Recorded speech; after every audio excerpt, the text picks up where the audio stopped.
வணக்கம் நண்பர்களே. பழனி தண்டாயுதபாணி சுவாமி திருக்கோயில் வேலைவாய்ப்புக்கான நேர்முக தேர்வு எந்த அடிப்படையில் இருக்கும், எப்படியெல்லாம் கொஸ்டின் கேட்பாங்க அப்படிங்கிற அடிப்படையில் தான் இன்றைய காணொலி இருக்க போகிறது. நீங்கள் முதல் தடவை நமது சேனலை பார்க்குறவராக இருந்தால் மறக்காமல் சப்ஸ்கிரைப் பண்ணிட்டு கண்டினியூ பண்ணுங்கள். இந்த காணொலி பார்ப்பதற்கு முன்பாக நமக்கான 2 நோட்டிஃபிகேஷன் கொடுத்துருக்காங்க. அது எது முதல்ல வரும் அப்படிங்கிற கேள்வி எல்லாரும் மனசுலையும் இருக்குது. இப்போ 2023 ஒரு 280க்கு மேலே வேக்கன்சியும் 2024 இறுதியில் பார்த்திங்கன்னா கிட்டத்தட்ட ஒரு 300 வேக்கன்சியும் அனௌன்ஸ்மெண்ட் பண்ணியிருந்தாங்க. இப்போ நமக்கு தெரிந்த ஃபோன் பண்ணி கேட்க தகவல் படி அவங்க பார்த்திங்கன்னா 2023 தான் ஃபஸ்ட்டு பீரியடில் கால் டிக்கெட் பார்த்திங்கன்னா மார்ச் எண்டில் ஏப்ரலோ இன்டர்வியூ நடக்கும் அப்படி மாதிரி கோவில் தரப்பில் கேட்டபோது சொல்லியிருக்காங்க. ஸோ அதனால் அதற்கு தயாராக விதமாக தான் இந்த அம்மா காணொலி பண்ண போகிறோம். அப்போ 2024 கடைசியில் பண்ணவங்களுக்கு நாங்களாம் என்னங்க பண்ணணும்னு ஒரு சிலர் கேட்பீங்க. ஸோ வெயிட் பண்ணி பார்க்கலாம். ஸோ ரெண்டுமே சேர்ந்து வைக்க கூட வாய்ப்பு இருக்குது. நம்ம பொறுமையாக இருந்து தான் பார்க்கணும். கால் டிக்கெட் வரும்போது தான் தெரியும். மார்ச் இறுதியிலையோ ஏப்ரல்லையோ அவங்க தொடங்கலாம் அப்படிங்கிறத சொல்கிறாங்க. ஸோ நம்ம பொறுமை காப்போம். இன்னும் 2 மாதங்களில் நம்ம எவ்வளோ நாட்கள் பொறுத்து விட்டோம். இன்னும் ஒரு சில மாதங்கள் தான் நம்ம காத்திருக்க வேண்டியதாக இருக்கும். ஸோ அந்த ப்ராசஸ் பார்த்திங்கன்னா கண்டிப்பாக மே மாதம் ஏப்ரல் மேல அவங்க பண்ணத்தான் போகிறாங்க. ஓகேவா? ஸோ இப்போ பார்த்திங்கன்னா இன்டர்வியூவில் ஃபஸ்ட்டு கொஸ்டின் பார்த்திங்கன்னா ஸோ இன்ட்ரடியூஸ் யுவர் செல்ஃப், அதாவது உங்களை பற்றி சொல்லுங்கள் அப்படிங்கிற கேள்வி இருக்கும். ஸோ அதில் நம்ம என்னென்ன சொல்லணும் அப்படின்னா நம்ம பேர், நம்முடைய கல்வி தகுதி, முந்தைய அனுபவம், ஸோ நம்ம எதுவும் எக்ஸ்பீரியன்ஸ் இருக்கா, அப்புறம் பார்த்திங்கன்னா நம்மளுடைய ஃபேமிலியை பற்றி சொல்லணும். அப்பா அம்மா, நீங்கள் குடும்பத்தில் எத்தனை பேர், யார் என்ன வேலை பார்க்குறா அப்படிங்கிறத சொல்லலாம்.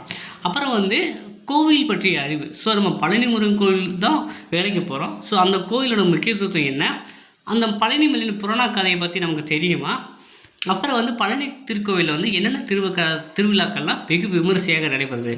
ஸோ இதெல்லாம் நீங்கள் தெரிஞ்சு வச்சுட்டு போகிற மாதிரி இருக்கும். அப்புறம் இந்த பணிக்கு விண்ணப்பிக்கிறதுக்கு எதுக்காக விண்ணப்பிக்கிறீங்க அப்படிங்கிற கொஸ்டின் கேட்கலாம். கோவில் பணியராக உங்கள் பங்கு என்னவாக இருக்கும், ஸோ இந்த ஜாப்பில் ஜாயின் பண்ணிங்கன்னா நீங்கள் எப்படி ஒர்க் பண்ணுவீங்க அப்படிங்கிற கேள்வி கேட்கலாம். கோயில் சூழலில் பணிபுரியும் போது எதிர்கொள்ளும் சவால்கள் என்ன, ஸோ நீங்கள் கோவிலில் பணிபுரிங்க. ஸோ சில நேரம் சனி ஞாயிறில் கூட திருவிழா சமயம் பணிபுரிகிற மாதிரி இருக்கும். அப்போல்லாம் எப்படி பணிபுரிவீங்க அப்படிங்கிற அடிப்படையில் கேள்வி கேட்கலாம். தொழில் திறன் மற்றும் அனுபவம். ஸோ இதே போல் நீங்கள் முன் அனுபவம் இருந்துச்சுன்னா அதை பற்றி உங்களுக்கு கேள்வி இருக்கும். ஸோ உங்களுக்கு பார்த்திங்கன்னா கோவில் பணியராக உங்களுக்கு திறமையில் எவ்வாறு பயனுள்ளதாக இருக்கும், ஸோ உங்களுடைய திறமையை இந்த பணிக்கு எப்படிலாம் யூஸ் பண்ணுவீங்க அப்படிங்கிற கேள்வி இருக்குங்க. ஸோ மதம் மற்றும் பக்தி பற்றி, முருகனை பற்றி உங்களுக்கு என்னென்ன தெரியும், கடவுள் முருகனை பற்றி என்னென்ன கருத்துக்கள் தெரியும், அதை பற்றி நம்ம பேசுகிற மாதிரி இருக்கும். நீங்கள் ஒரு பக்தராக முருகனை பற்றி உங்களுக்கு தெரிந்தவை என்ன அப்படிங்கிற கூட கேள்வி இருக்கலாங்க.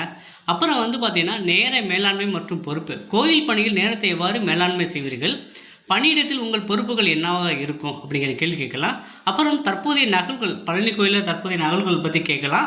அப்புறம் கோயில் மேலாண்மை பற்றி கேட்கலாம். சரிங்களா? உங்கள் பலம் என்ன, பலவீனம் என்ன, அதை எவ்வாறு சரி செய்கிறீர்கள் அப்படிங்கிறத கேள்வியாக கேட்கலாங்க. சரிங்களா? ஸோ அதுக்கு நம்ம பதில் எப்படி சொல்லணும். ஸோ இப்போ நான் ஒரு கொஸ்டினாக நான் உங்களுக்கு சொன்னேன். ஸோ அதுக்கு நீங்கள் உங்களுடைய நோட்ஸ் எடுத்து ஒரு கண்ணாடி முன்னாடி பேசி பாருங்கள். சரிங்களா? பேசி பார்த்துட்டு நீங்கள் கொஞ்சம் தயாராகிட்டிங்கன்னா இன்றைக்கு ஓரளவு தயாராகிடலாம். ஸோ உங்களை பற்றி சொன்னால் என் பேர் ராஜா. ஸோ நான் டிகிரி முடிச்சிருக்கேன். ஸோ எனக்கு பார்த்திங்கன்னா அட்மினிஸ்ட்ரேஷனில் ஒரு 5 வருஷம் எக்ஸ்பீரியன்ஸ் இருக்குது. இந்த மாதிரி நீங்கள் தொடங்குற மாதிரி இருக்கும். நம்ம இதுக்குன்னு தனியாக ஒரு மார்க் இன்டர்வியூ நடத்துகிறோம். ஸோ இப்போ கேள்வி பதிலில் எப்படி இருக்கணும், நீங்கள் எப்படி தயாராக இருக்கணும் அப்படிங்கிறத சொல்கிறோம். கோவில் பற்றிய அறிவு. ஸோ பழனி முருகன் கோயில் தமிழ்நாட்டின் புகழ்பெற்ற திருக்கோயில் ஒன்றாகும். இங்கு முருகன் தண்டவராயர் வடிவில் காட்சியளிக்கிறார். பழனிமலைக்கு தொடர்புடைய புராண கதையில் பல ஒன்று, அவற்றில் முக்கியமானது முருகன் இங்கு வழிபட்டதாகும். ஸோ பணியிடம் பற்றிய கேள்விகள். இந்த பணிக்கு விண்ணப்பதற்கான காரணம் என்னவென்றால், நான் கோயில் சூழலில் பணியாற்றில் ஆர்வம் கொண்டுள்ளேன். இப்போ நீங்கள் எதுக்கு இங்கே வருவீங்க அப்படின்னு கேட்கலாம். அதுக்கு என்ன பதில் சொல்லணுமா, நான் கோயில் சூழலில் பணியாற்றுவதில் ஆர்வம் கொண்டுள்ளேன், மேலும் இங்கே ஒரு பணிபுரிவது ஒரு புனிதமான பணியாகும் அப்படிங்கிற பதில் சொன்னீங்கன்னா இன்னும் கொஞ்சம் சிறப்பாக இருக்கும். அப்புறம் அனுபவம் இருந்துச்சுன்னா அதை பற்றியான பதில்கள் இருக்கும். அப்புறம் பார்த்திங்கன்னா நான் ஒரு பக்தராக இருக்கிறேன், முருகன் பக்தியில் எனக்கு ஆழ்ந்த நம்பிக்கை உள்ளது, முருகன் பற்றிய பல பாடல்கள் மற்றும் கதைகள் எனக்கு தெரியும் அப்படிங்கிறத நீங்கள் பதில் சொல்லலாம். நான் எப்போதும் நேர மேலாண்மை பற்றி கேட்டால் நான் எப்போது நேரத்தை மதிப்பிடுகிறேன், கோயில் பணியில் நேரத்தை சரியாக மேலாண்மை செய்வேன் அப்படிங்கிறத சொல்லலாமா இருக்கும். அப்புறம் உங்கள் பலம் மற்றும் பலவீனம் கேட்டால், எனது பலம் என்னவென்றால் நான் கடினமாக உழைப்பேன் மற்றும் பொறுப்பேற்றுக் கொள்வேன். எனது பலவீனம் என்னவென்றால் நான் சில நேரங்களில் மிகவும் சுய விமர்சனம் செய்து கொள்கிறேன், அதை சரி செய்ய முயற்சிக்கிறேன் அப்படிங்கிறத நீங்கள் பதிலாக சொல்லணுங்க. சரிங்களா? நீங்கள் பார்த்தீங்கன்னா இதுக்கு தயாராக இருக்குது. என்னென்ன பண்ணணும் அப்படின்னா, பழனி கோயில் பற்றிய தகவல்கள் வந்து முன்னாடியே தெரிஞ்சு வச்சுக்கணும். அங்கே என்னென்ன திருவிழாக்கள் நடக்குது, புராண கதைகள் என்ன, அதை பற்றி பாடப்பட்டிய புலவர்கள் இருந்தால் அதை பற்றி தெரிஞ்சு வச்சுக்கணும். பொது அறிவு மற்றும் தற்போதைய நிகழ்வுகள் பற்றி கொஞ்சம் அப்டேட்டாக இருக்கணும். அப்புறம் நேர்காணலுக்கு வந்து பார்த்திங்கன்னா சரியான நேரத்தில் பதிவு சொல்லணும். ஸோ நம்ம டிலே பண்ணி பதில் சொல்லக்கூடாது. நம்பிக்கையுடன் பதில் அளிக்கணும். சரிங்களா? அதிகப்படியான பேச்சை தவிர்க்கவும்.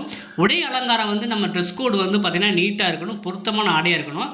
நீங்கள் வந்து பார்த்திங்கன்னா ரொம்ப வந்து அட்ராக்டிவாக, ஸோ கலரிங்ஸ் அந்த மாதிரி இல்லாமல் ஃபார்மல்லே போகிறது நல்லதாக இருக்கும்.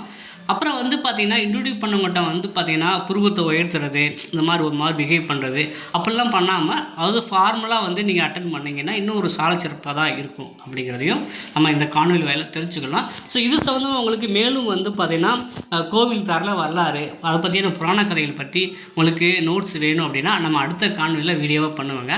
அதனால் வந்து இந்த திருக்கோயில் பணிக்கு வந்து நீங்கள் தயாராகிறீங்க அப்படின்னா இந்த நமது சேனல் வந்து எப்போயுமே உங்களுக்கு சப்போர்ட்டாக இருக்கும். புதுசாக பார்க்குறவங்க மறக்காமல் சப்ஸ்கிரைப் பண்ணி வச்சுருக்குங்க.